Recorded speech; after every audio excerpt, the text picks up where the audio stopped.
하나님은 우리를 이 세상에 살도록 만드셨습니다. 그러나 우리는 이 세상에 속한 자가 아닙니다. 빌립보서 3장 20절의 말씀입니다. 우리의 시민권은 하늘에 있습니다. 우리는 이 땅에 두 발을 딛고 살지만 하나님 나라의 사람으로 살아야 합니다. 그것이 하나님이 원하시는 것입니다.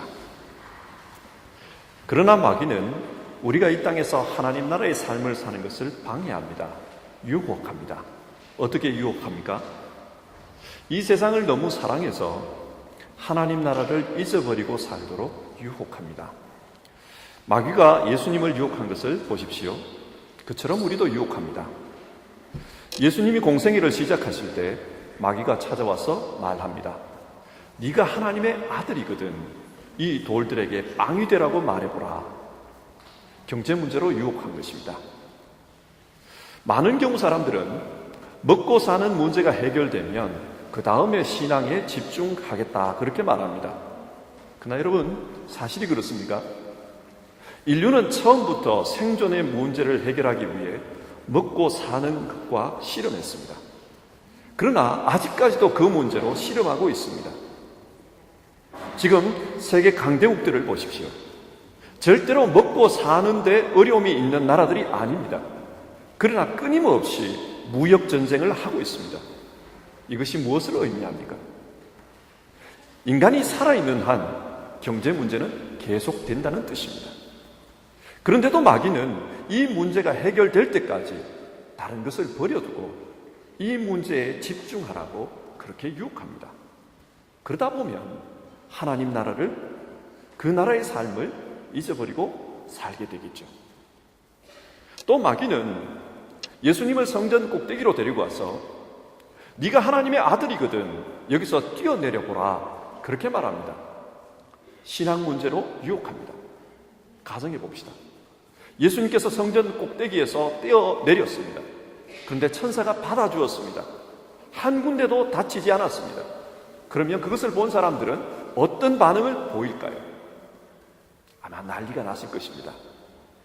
마귀는 이것을 통해 신앙의 본질을 흐리려고 합니다. 신앙의 본질은 하나님께로 가까이 가는 데 있습니다. 그런데 신앙이 신비현상, 기적 이런 것에 집중하기 시작하면 하나님은 잊혀져 버리고 종교적 현상에만 열광하게 됩니다. 예를 들어 하나님 뜻대로 사는 데는 관심이 없고 기도를 통해 병 고치고 안수받고 부자 되고 축복받는 것, 이런 것에 열광합니다. 이것이 바로 신앙적인 타락입니다. 마귀가 노리는 것이 바로 이런 것이었습니다. 여러분, 우리는 신앙하면서 무엇에 집중하고 삽니까? 하나님입니까? 종교적인 현상입니까? 마귀는 잘못된 신앙으로 하나님 나라의 삶을 살지 못하게 그렇게 유혹합니다. 그리고 마귀는 예수님을 매우 높은 산으로 데리고 가서 세상 모든 나라의 영광을 보여주며 이렇게 말합니다. 네가 나에게 엎드려 절을 하면 이 모든 것을 네게 주겠다. 사람은 정치적인 존재입니다. 그래서 성공하기 위해서 노력하고 권력을 갖기 위해서 투쟁합니다. 이것은 인간 사회에서 정상적인 행위입니다. 그러나 이것이 도가 지나치면 죄가 됩니다. 높은 자리에 올라서기 위해서 수단과 방법을 가리지 않고 심지어 마귀에게 머리를 숙이는 그런 행위를 하게 됩니다. 그렇게 높은 자리에 올라가면 인생의 모든 문제가 만사 형통일까요? 그렇지가 않습니다. 이 세상에서 마귀가 유혹하는 것을 보면 너는 이런 것만 가지면 인생을 잘 살 수 있다 그렇게 말합니다. 그래서 사람들은 경제 문제, 신앙 문제, 정치 문제 등 현실 문제에 집중합니다. 이 세상의 삶을 열심히 사는 것은 참 좋은 일이지만 자칫 그렇게 살다 보면 하나님 나라는 잊혀져 버립니다. 그리고 하나님 나라를 갈 수 없습니다. 그래서 예수님은 오늘 이 문제와 관련하여 우리에게 이렇게 말씀해 줍니다. 19절과 20절, 너희를 위하여 보물을 땅에 쌓아두지 말라. 거기에는 좀과 동록이 해하며 도둑이 구멍을 뚫고 도둑질하느니라. 오직 너희를 위하여 보물을 하늘에 쌓아두라. 거기는 좀이나 동록이 해하지 못하며 도둑이 구멍을 뚫지도 못하고 도둑질도 못하느니라. 무슨 말입니까? 비록 이 땅에 살지만 하나님 나라의 삶을 추구하라는 뜻입니다. 그런데 이 본문을 읽다 보면 이런 질문이 생깁니다. 여기서 예수님이 말씀하신 보물이 무엇일까요? 많은 경우 이 보물을 재물로 해석합니다. 그래서 이 땅에 재물을 축적하면 안 되고 하늘의 재물을 축적해야 된다. 그러기 위해서는 헌금을 많이 하고 구제를 많이 해야 한다. 그렇게 가르칩니다. 그러나 이렇게 해석하면 문제가 있습니다. 어떤 문제입니까? 예수님은 재물이 있는 부자들에게만 하나님 나라에 가는 방법을 말씀하신 것입니까? 아닙니다. 가난한 사람들도 하나님 나라에 가야 합니다. 우리가 알기로 탐욕은 부자에게만 있는 것이 아니라 가난한 자들에게도 동일하게 있습니다. 따라서 가난한 사람들도 부자만큼이나 이 땅에 보물을 쌓지 말라는 권면이 필요합니다. 그런데 오늘 본문에 나오는 보물을 재물로 해석하면 이 본문은 재물이 있는 부자들에게만 하신 말씀으로 이해가 됩니다. 이것이 문제입니다. 그리고 오늘 본문에서 보물로 번역된 단어는 헬라어로 테사우로스입니다. 이 단어는 신약 성경에 18번이 나오는데 그 중에 9번이 마태복음에 집중되어 있습니다. 마태복음은 대부분 이 단어를 보물 혹은 보화로 번역하고 있습니다. 그리고 혹 재물을 이야기할 때는 맘모나스라는 다른 단어를 구분해서 사용하고 있습니다. 그러니까 이 본문에서 보물은 절대로 재물을 가리키는 게 아닙니다. 그러면 이 본문에서 보물이 무엇을 가리킬까요? 보물은 그 사람에게 가장 중요한 것입니다. 그리고 그 보물은 사람마다 다 다릅니다. 예를 들어 아브라함에게 보물은 100세 때에 얻었던 그 아들 이삭이었습니다. 우리 중에도 가정이나 자녀가 자기 인생의 보물이신 그런 분들이 계시지 않습니까? 또 사울왕을 보면 권력이 보물입니다. 사울은 자신의 권력을 지키기 위해서 사람을 죽이는 것도 서슴지 않았습니다. 그게 죄라는 것을 알지만 그렇게 행합니다. 다윗을 제거하기 위해 자신의 통치기간 대부분을 허비했습니다. 뿐만 아니라 다윗을 도와줬다는 명목으로 놋 땅에 있는 제사장 85명을 한자리에서 죽여버립니다.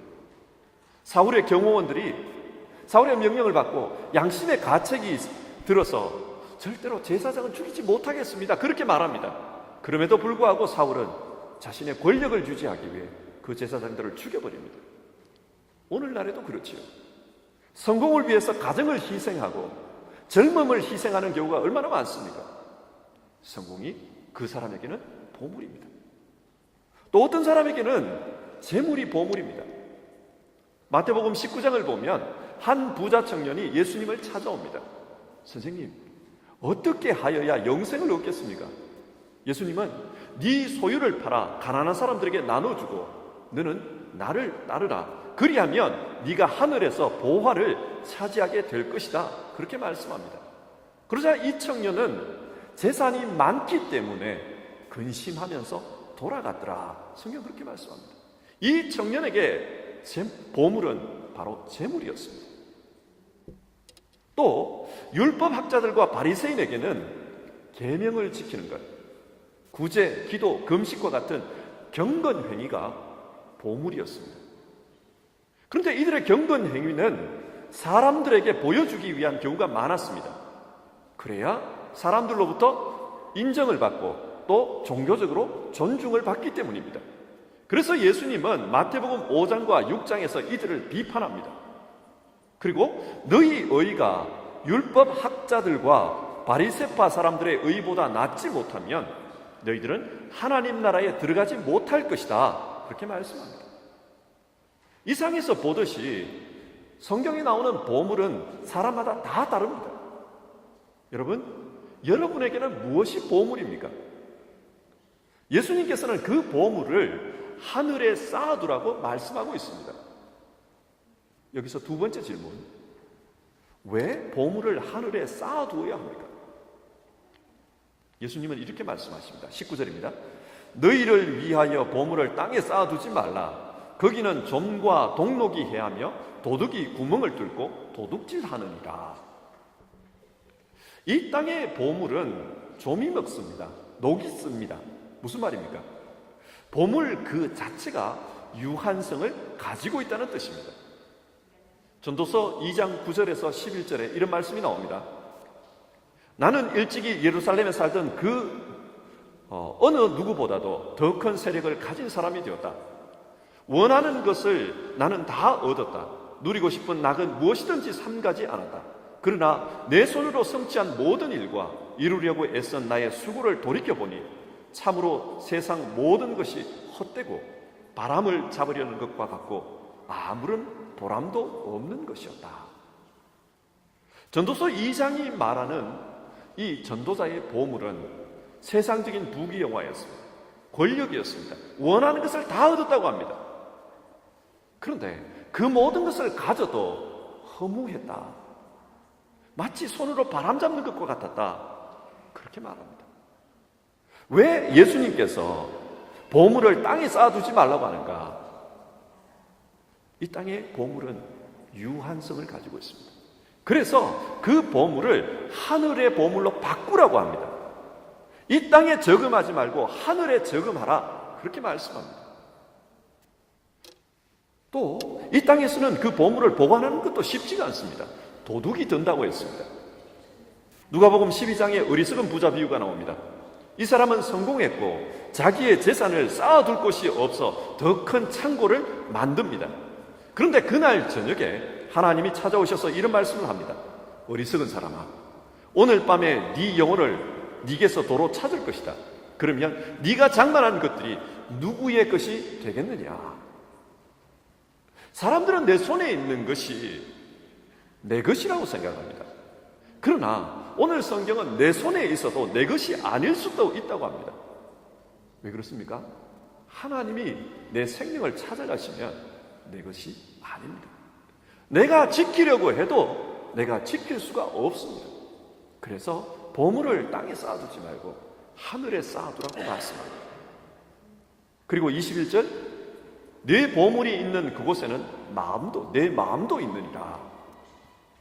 이 말씀은 우리가 보물을 쌓아두는 그곳에 우리의 마음, 즉 우리의 생명이 있다고 합니다. 이것은 세상의 마지막에 있을 심판과 관련된 말씀입니다. 누가복음 16장에 부자와 거지 나사로의 비유가 나옵니다.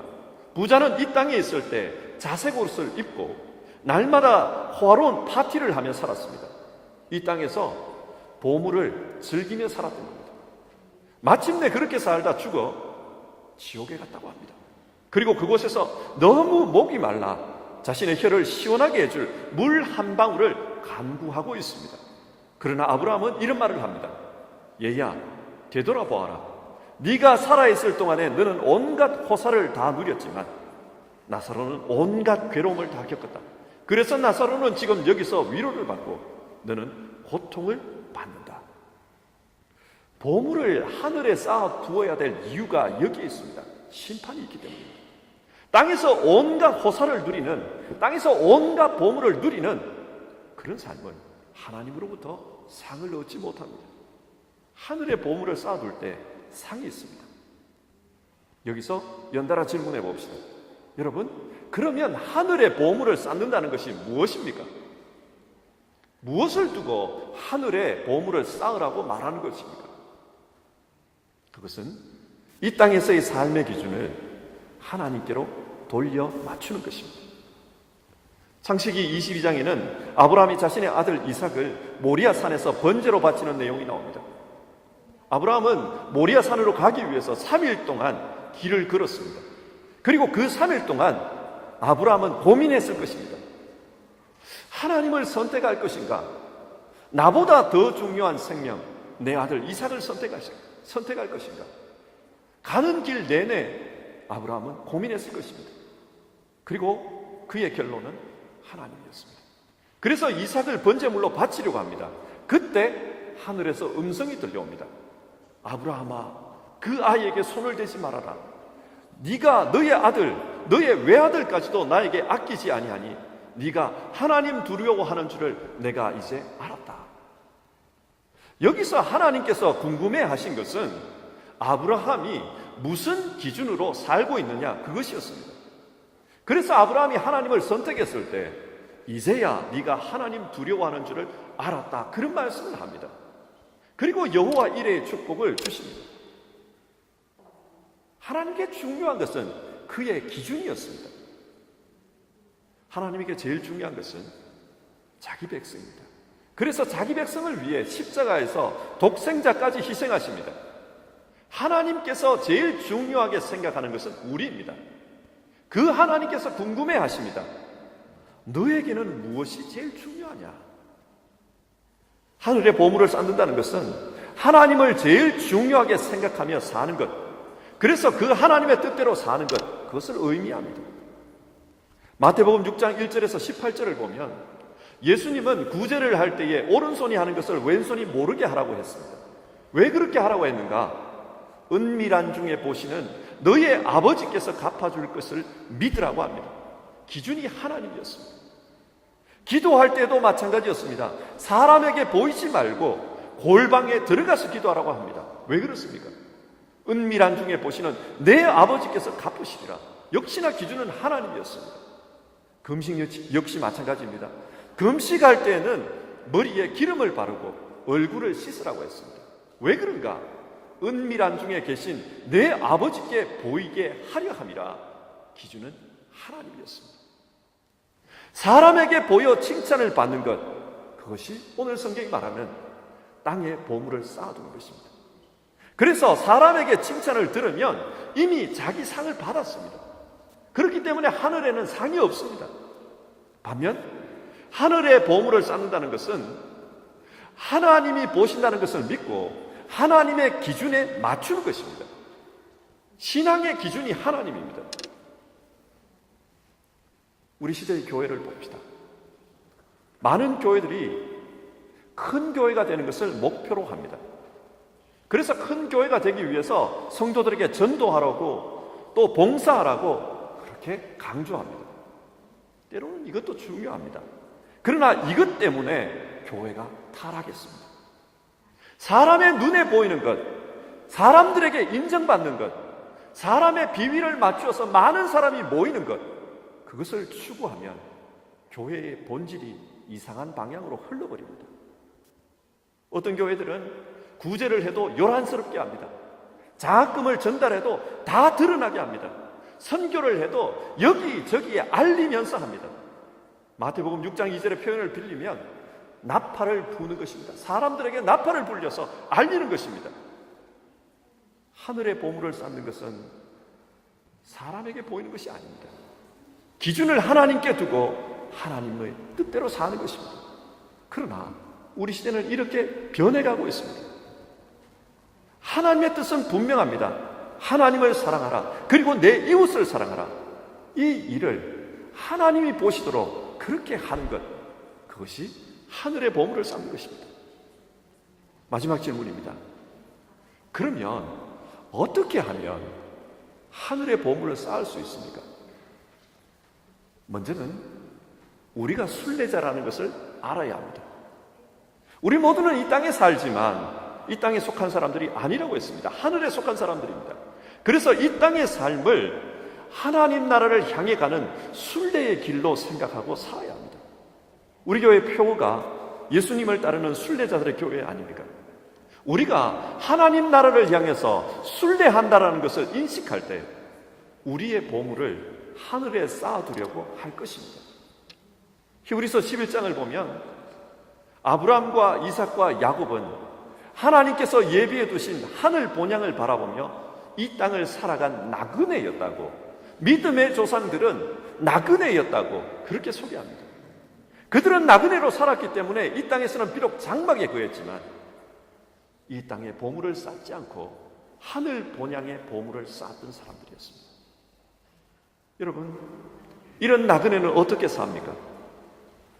우리가 여행을 해보면 자주 경험하지만 나그네는 짐이 많으면 안 됩니다. 필요한 것만 최소한으로 가지고 가야 합니다. 그래야 빨리 움직일 수 있습니다. 그처럼 영적인 순례자는 이 땅에서 단순하게 살아야 합니다. 요즘 사회적으로 심각하게 대두되는 문제 중에 하나는 바로 환경 문제입니다. 공기가 굉장히 나빠졌습니다. 또 기후 변화가 생겨서 지구 여러 곳에서 이상한 기후 현상이 나타납니다. 뜨거워진 바닷물 때문에 엄청난 위력의 태풍들이 발생을 합니다. 여러분, 이런 문제들이 왜 발생할까요? 인간의 탐욕과 연관이 있습니다. 지금 우리 시대는 미래를 생각하지 않고 필요 이상의 자원을 낭비하고 있습니다. 미래 세대가 사용해야 될 것을 미리 당겨서 사용해버립니다. 에너지를 낭비합니다. 이산화탄소를 발생시킵니다. 그러다 보니 자연재앙들이 나타납니다. 사람이 영원한 삶을 인정하지 않으면 이 땅의 삶에 집착합니다. 그래서 좀 더 잘 살고 좀 더 쓰고 좀 더 누리려고 하다 보니 탐욕과 그로 인한 파괴가 나타납니다. 이것이 바로 이 땅에서 보물을 쌓으려다 생겨난 문제들입니다. 이 문제를 해결하기 위해서는 우리 자신의 정체성을 분명히 하라고 합니다. 우리는 하늘나라를 향해 가는 순례자들입니다. 그러면 순례자는 어떻게 살아야 합니까? 우리가 가진 것을 하나님의 뜻을 위해 사용합니다. 누가복음 16장에서 예수님은 불의한 청지기를 비유로 말씀해 주셨습니다. 이 사람은 주인의 재산을 낭비하다가 주인에게 들켜서 쫓겨날 신세가 되었습니다. 그러자 이 청지기는 자신에게 빚진 사람들을 불러다가 기름 100말 빚진 자는 50말로 깎아주고 밀 100섬을 빚진 자는 80섬으로 고쳐 적으라고 합니다. 이렇게 하는 이유는 자신이 주인에게 쫓겨났을 때 이 사람들로부터 혹여라도 도움을 받을까 그 기대 때문이었습니다. 주님은 이 비유를 말씀하시면서 이 세상의 자녀들이 빛의 자녀들보다 더 지혜롭다, 그런 말씀을 하셨습니다. 이게 무슨 뜻입니까? 우리도 이 세상에서 살 때 부정을 저지르며 살라, 그런 말입니까? 아닙니다. 이 말씀은 비유입니다. 이 비유의 핵심은 이 땅에서 어떻게 행동하느냐에 따라서 나중 심판 때의 결과가 영향을 미친다는 것입니다. 마찬가지로 이 땅에서 하늘의 보물을 쌓으면 마지막 때에 하늘나라의 상이 있을 것입니다. 반대로 이 땅에서 보물을 쌓으면 마지막 때에 하늘에서 상이 없습니다. 마태복음 25장에서 예수님은 이 땅에서 지극히 작은 자 하나에게 행한 것이 곧 나에게 행한 것이라 그렇게 말씀하셨습니다. 내게 있는 보물로 지극히 작은 자 하나를 섬긴 것, 그게 하나님의 뜻이고 거기에 대해서 주님은 갚아주신다고 하십니다. 그리고 마지막 때에 주인의 즐거움에 참여할 것이라고 말씀합니다. 말씀을 맺겠습니다. 하나님은 우리가 이 땅에 살지만 하나님 나라 백성으로 살아가기를 원하십니다. 그래서 너희를 위하여 보물을 하늘에 쌓아두라, 우리에게 그렇게 말씀하십니다. 만약 지금 우리의 보물이 가정이라면 이 가정을 하나님의 뜻에 맞춰서 섬겨야 합니다. 만약 성공이, 재물이 우리의 보물이라면 그 성공도 재물도 하나님의 뜻에 맞춰야 합니다. 그리고 우리의 신앙 역시 사람에게 보이기 위해서가 아니라 하나님의 뜻에 맞게 그렇게 신앙해야 합니다. 하나님 사랑하고 이웃 사랑하는 거기에 삶의 목표를 맞춰야 합니다. 기독교 교부 중에 오리겐이라는 분이 계셨습니다. 이분은 우리 그리스도인은 환전상이다, 그런 말을 했습니다. 환전상이 뭡니까? 유로화를 한국 돈으로 혹은 한국 돈을 유로화로 바꾸면서 그 시세 차익을 남기는 사람들, 그 사람들이 환전상입니다. 오리겐은 우리 그리스도인이 이런 환전상이라고 했습니다. 왜 그랬을까요? 땅의 보물을 취하여 하늘의 보물로 바꾸는 환전상이라는 뜻입니다. 우리는 이 세상에 잠시 살다가 영원한 본향으로 돌아갈 사람들입니다. 그래서 우리가 이 땅에서 하는 일들, 이 땅에서의 보물들을 하늘의 보물로 바꾸라. 그것을 하는 사람이 그리스도인이다. 그렇게 말한 것입니다. 여러분, 우리 모두는 하늘의 보물을 쌓는 사람이 되기를 바랍니다. 그래서 하늘에 하나님의 보물이 충만한 우리 모두가 될 수 있기를 주님의 이름으로 축원드립니다. 우리 같이 찬송하겠습니다. 우리 잠시 같이 기도하는 시간을 가져봅시다. 우리 모두는 이 땅에 살지만 그러나 하나님 나라에 속한 사람들입니다. 그래서 이 땅에서 살아갈 때에도 하나님 나라의 삶으로, 하나님 나라의 사람으로 살라. 주님 그것을 말씀해 주셨습니다. 그러면서 너희 보물을 하늘에 쌓아두라고 이야기하셨습니다. 우리가 하늘에 쌓아야 될 보물은 우리가 이 땅에서 살면서 남기는 삶의 흔적들입니다. 우리가 무엇을 가장 중요하게 생각하며 사는가, 우리가 그것을 기억하고요, 그것을 하늘에 쌓아두라고 주님 그렇게 말씀합니다. 하늘에 쌓아둔다는 것은 우리가 가장 중요하게 생각하는 이것을 하나님의 뜻에 맞추는 것입니다. 그래서 하나님 뜻에 맞춰서 하늘에 열매가 맺히도록 그렇게 하는 것입니다. 오늘 이 시간을 같이 기도해 봅시다. 하나님, 내가 하늘에 보물을 쌓는 사람이 되기를 원합니다. 우리 그렇게 같이 한번 기도해 봅시다.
하나님 아버지, 오늘 본문을 통해 우리는 이 땅에 살지만 하나님 나라의 삶을 사는 사람이다, 그렇게 말씀을 나눴습니다.